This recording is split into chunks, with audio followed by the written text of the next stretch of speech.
Over 10 years after the first human invasion on Pandora, chief of the Omaticaya clan Jake lives happily at peace with his wife Neytiri and their kids. Netayam, Lok, and Tuk are their biological children, but they've also adopted two. There's Kiri, who was born from Grace's comatose avatar, and Spider, a human boy. Spider had been born on the human military base during the invasion and cryostasis hadn't been an option for a baby, so he couldn't be taken back to Earth with the others. Because he was raised by Jake and his family, Spider considers himself more Na'vi than human, but Neytiri is still wary of him because he's the son of the enemy. One evening, the family looks up to the sky and is devastated to discover that humans are returning to their planet, destroying everything on their path as if they hadn't learned their lesson. 1 year later, in one of the many human spaceships that are orbiting the planet, the army is transforming their soldiers' minds into newly hatched avatar bodies. One of them doesn't take his awakening well until he's explained what's going on. It's Colonel Quaritch, who died during the first invasion. New Quaritch watches a tape left by himself explaining they copied his memories into the system so he could be cloned after death, and now his mission is to get revenge on Jake for defeating them last time. Meanwhile, Jake and his clan warriors have organized a guerrilla operation to keep the humans from going far with their plans, mostly by attacking their supply lines. Most of them use traditional weapons and ride on mountain banshees, but as a former human, Jake still likes to take guns for his personal use and has adapted human communicators to be used among his family. During another very successful raid against the humans, Lok gets too cocky and disobeys Netayam, jumping into battle to help his dad in order to prove himself. Netayam goes after him, and this reckless action causes both kids to end up under fire when a human ship fights back. Lok jumps out of way just in time, but Netayam gets hurt and Jake has to rescue him from a pile of debris. When they return home, Jake scolds his sons for their actions and grounds them. Neytiri tries to remind her husband not to be so hard on them because they're kids, but Jake is afraid of losing them, so he needs to be strict to keep them safe. Sometime later, the siblings go visit Max, one of the few human scientists that betrayed the military and joined the Pandora defense team. He and his buddies have a small lab where they keep Grace's comatose body, and Kiri likes visiting her. She also likes to watch her video logs of when she was still in a human body. Kiri's siblings tease her for not knowing who her dad is, but Spider thinks maybe not knowing is for the best, because he hates the fact he's a spawn of the enemy. In the meantime, Quaritch and his team of avatars land on the new human base in Pandora, where they learn that, thanks to their new advances in technology, humans are settling down at triple the speed compared to a decade ago. Once they get properly armed, the team goes to explore the forest, where they find machine parts left from the last invasion, and Quaritch is shocked to see the reminders of his previous body. At the same time, all of Jake's kids except for Netayam are in the area having some fun, but they immediately hide behind the plants when they see the enemy arrive. Lok lets his father know through the communicator and receives orders to leave quietly, but as soon as the siblings try to move, they're ambushed by Quaritch and his team. Quaritch immediately can tell these are Jake's kids because their fingers mark them as half-breed, but the biggest surprise is to see Spider, who turns out to be Quaritch's son. Since Quaritch and his team now have to wait to be picked up, this gives Jake and Neytiri the chance to approach them in the darkness after telling Netayam not to interfere. Neytiri makes an animal-like sound to alert the children of her presence before she and Jake begin killing soldiers from the shadows, and the kids know to immediately bite their captors and run away. Quaritch recognizes Neytiri's arrows and taunts her to get her location, but Netayam decides to join the fight just in time to save his mother. At that moment, a human ship arrives to pick up Quaritch's team, so Neytiri concentrates on reuniting with her children, not even thinking about finding Spider as well. This allows Quaritch to take the boy with him when he escapes. At the human base, Spider is put on an interrogation machine, but he withstands the pain and doesn't say a word.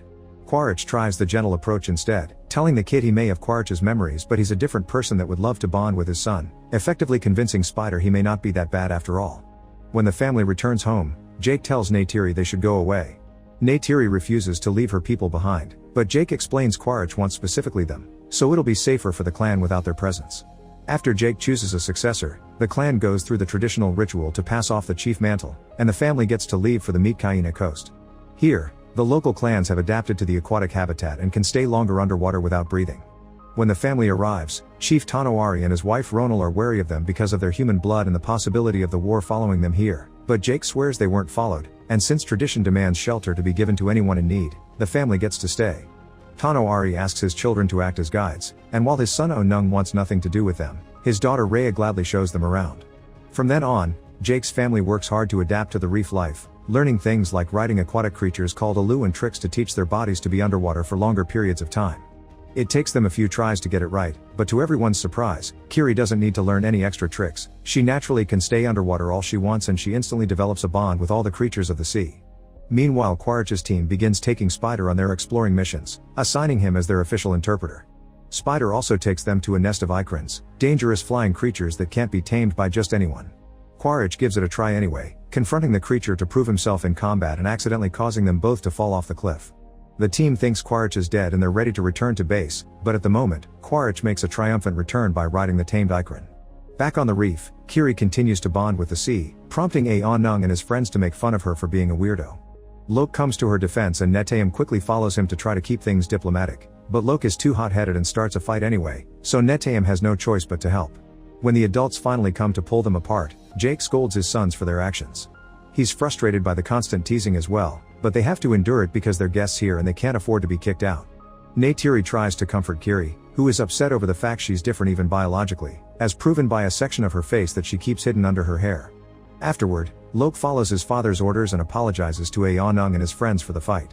Aonung accepts the apology and takes Lok to a special remote area to teach him how to fish underwater, but while Lok is concentrating on his prey, Aonung and his friends leave because this had been a prank all along. Now Lok's stranded and has to figure out how to come back, but his thoughts are suddenly interrupted when he's hit by a giant sea predator. Lok quickly goes underwater to swim away and hide under the coral, but soon he begins running out of air and has to come out. The predator comes after him as soon as it sees him, but suddenly, a bigger whale-like creature called a tulkun shows up to defeat the predator right as Lok passes out. Seconds later, Lok wakes up on top of the tulkun, who has saved him from drowning. Lok befriends the tulkun and as thanks for the help, he removes a harpoon from its fin left by human whalers. Then the tulkun guides Lok back to the village, although it leaves before it can be seen.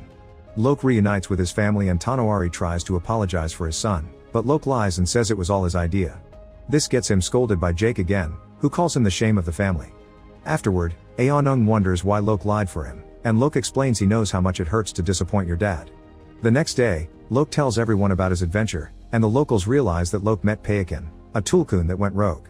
Everyone thinks it's a killer, and they won't listen to Lok when he says Payakan's actually nice. A few hours later, Lok goes looking for Payakan and asks why it was made an outcast by its own family, but Payakan refuses to explain. While they swim together as friends, Rhea takes Kiri to their clan's Tree of Souls in order to connect her mind to it and meet Grace's spirit. After a warm hug, Kiri asks why she's different and who her father is, but before Grace can answer, the connection is lost because Kiri suddenly has a seizure. Her siblings take her back to the village and Jake calls Max so his team can take a look at her, but then one that brings her back to consciousness is Ronald thanks to the use of a traditional medicinal ritual. Max and his doctor friend explain to Jake that Kiri had an epileptic attack and she shouldn't connect to the tree ever again. Since Max used his own ship to reach Jake, the signal was picked up by the human base. They lost it when the ship went further into the sea, and to find it again they'll need someone that knows the area and can help them visit hundreds of islands. Quaritch takes his team to negotiate with a whaler ship, and when the whalers refuse to help, Quaritch forces them to collaborate by threatening them with death. While a pod of tulkuns makes their annual visit to Tanawari's village, Quaritch and his men reach the first island and capture the locals to demand information on Jake. Spider finally gets to see how ruthless Quaritch is when interrogation turns violent and the boy has to stop his father from killing everyone just because they don't know anything. Unfortunately, Quaritch still orders his men to burn all the houses. The news of Quaritch arriving at the island soon reaches Tanawari, who warns Jake he's being chased after all. Neytiri wants to go after Quaritch to end things once and for all, but Jake asks her to be patient and make a proper plan. In the meantime, Lok goes to visit Payakan while his friends watch from the shadows to see if he's telling the truth. Lok wants to know why Payakan is an outcast, so the creature opens its mouth and Lok swims inside to connect his mind to Payakan's. This allows him to see the whole story. It turns out Payakan's mother was attacked by whalers and Payakan fought back to defend her, but its pod still kicked Payakan out because they're supposed to be a peaceful species and violence went against their beliefs. When the kids return to the village, Tanawari and Ronal furiously scold them for disrespecting Tulkun's culture. At the end of the day, only Rhea supports Lok and expresses how proud she is of him.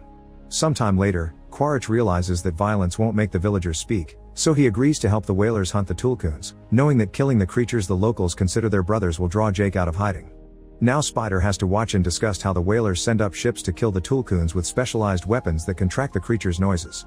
To make matters worse, the only reason they hunt Tulkuns is to extract their brain enzymes in order to use them in anti-aging remedies, and the rest of the creature is wasted. The whalers throw the bodies back into the ocean and when the villagers find them, they immediately blame Jake and his family for it.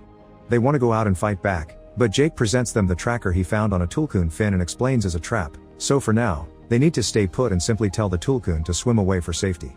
Lok realizes that nobody will warn Payakan because it's an outcast and he goes to do it himself, ignoring the warnings from his brother. Netayam takes his sisters, Aonung, and Rhea with him to follow Lok, and they find him trying to remove a tracker from Payakan's fin. The group jumps in to help, but it's too late, the tracker has already sent their location to the whaler ship and it's coming for them. The siblings use their communicators to tell Jake of the incoming danger, and Jake alerts the whole village, who immediately grabs their weapons and jumps on their illest to join the fight. The kids manage to remove the tracker and swim away with it to get the attention off Payakan, but this is exactly what Quaritch wanted and he sends his men after them. A rather long chase begins underwater, and since the kids need to stop to breathe, it gives time for the humans to catch up to Loke, Took, and Rhea, and they capture them with a net. As soon as Spider sees his siblings being brought abroad, he tries to fight to rescue them, but he's quickly overpowered by the humans and sent back inside while the kids are to tie the railing. At that moment, Jake and the rest of the villagers show up, but they quickly stop themselves from attacking when they realize their kids are hostages. Quaritch takes Loke's communicator and asks Jake to come alone if he doesn't want to lose his kids, but as Jake begins to come closer, suddenly Payakan shows up and jumps over the ship to land on top of it, destroying it with its fins and tail. It also keeps pushing away the soldiers because the bullets do nothing to it. Now the humans are distracted away from the kids, Jake calls the others to attack the ship, and the whalers turn around their boats to attack Payakan with harpoons, causing it to return to the water. A fierce battle begins between Na'vi and humans, and the Na'vi quickly gain an advantage thanks to their creatures being able to move faster in the sky and hide underwater. Kiri uses her bond with the sea life to send the plants after the submarines, and when the main ship begins catching fire after a boat crashes against it, Spider takes advantage of his position inside to activate the fans and spread the fire all over the vessel. He also begins to destroy the control panel. The ship eventually comes to a stop and begins filling with water. Meanwhile, Jake is going one-on-one against Quaritch. At first they use their weapons, but Jake runs out of bullets and sends his Ikran to attack Quaritch's, which causes both of them to fall into the sea. The whalers go after Payakan, shooting a harpoon with a steel rope at its end, but Payakan does another jump and uses that same rope to destroy the boat. At the main ship, Netayam finally manages to come aboard and free his people. The girls jump into the water but Loke wants to rescue Spider, so Netayam has to stay to help his brother. At that moment, one of the soldiers captures Kiri and brings her to the ship to tie her up as well, thus Took convinces Rhea to return to rescue her. As soon as they reach the ship though, Quaritch shows up, pushes Rhea back into the water, and captures Took as well. The humans are already leaving the sinking ship, meaning it's easy for Loke and Netayam to sneak around and attack them by surprise. As soon as Spider sees them he joins the fight and reunites with his brothers, but soon they have to run because more soldiers show up, opening fire on them. Netayam makes his brothers jump into the water while he holds the soldiers back with his own weapon. This allows for Rhea to show up in her Alu and offer a ride. They wait for Netayam to join them, but when their brother finally jumps into the water too, it's revealed that he got wounded by a bullet. The group immediately takes him to a small island so Jake and Neytiri can look at him, but unfortunately, Netayam dies in their arms. At that moment, Quaritch contacts Jake to tell him he has his daughters and once again asks him to come alone. Jake sends Neytiri away on her Banshee as backup, then returns to the ship with Spider as his guide. Loke is supposed to stay behind, but once again he disobeys orders and goes back to the ship too. The soldiers are in position waiting for Jake at the front, but Spider shows Jake how to sneak inside unseen, giving him the chance to throw a grenade and start a fire. Chaos and confusion follow the explosion, and this is used by Jake and Neytiri to jump in and begin killing soldiers all over the place. Neytiri is in berserker mode because of her grief, and it makes Spider too scared to approach her since he looks like the enemy. Jake manages to reach Took and free her, but Kiri is missing. It turns out Quaritch saw him coming and grabbed Kiri to use as a hostage. This makes Jake drop his weapons and Spider come out of hiding to beg for Kiri's life, prompting Neytiri to jump in as well to grab Spider as her own hostage. She wants to trade a child for a child, and when Quaritch at first says he doesn't care, Neytiri hurts Spider to prove she means it, causing Quaritch to release Kiri to save his son. Neytiri immediately takes all her children to the water to escape, but Jake decides to stay behind to fight Quaritch, otherwise he will return with backup. While the men get into a fierce hand-to-hand battle, the sinking ship goes so deep that it begins turning around and traps Jake, Quaritch, Neytiri, and Took inside. Kiri and Spider manage to stay out, and when Loke shows up looking for his family, the three of them split to cover more ground. Kiri uses her bond with the sea creatures to use as guides to find Neytiri and Took, and these very same creatures are the ones to escort them out of the ship. Meanwhile, Jake finally puts Quaritch in a dangerous hold and finishes him, leaving the body to sink into the sea. After fighting so long underwater he's out of air, but Loke finds him and guides him to a room with some sass to breathe as he reminds him of Rhea's breathing exercises. Spider is also searching and comes across Quaritch, who isn't dead, just unconscious. After lots of internal struggling, Spider decides he can't leave him there and drags his father back to the surface. Payakan also makes a return to rescue Loke and Jake. This act of heroism finally makes Jake tell Loke he's proud of him. While the two of them reunite with Neytiri and the girls, Spider leaves Quaritch on an island and watches his Ikran come to the rescue. When Quaritch wakes up, he tries to make Spider escape with him, but Spider ignores him and jumps back into the water to reunite his family. Sometime later, the family gives Netayam a burial following the traditions of Tanoari's clan. Once the ritual has been properly finished and Neteyam is one with nature, Jake and Neytiri connect their minds to the Tree of Souls. This way they get to visit Neteyam's soul one last time. Make sure to subscribe and turn on notifications so you can watch more videos like this. Thanks for watching.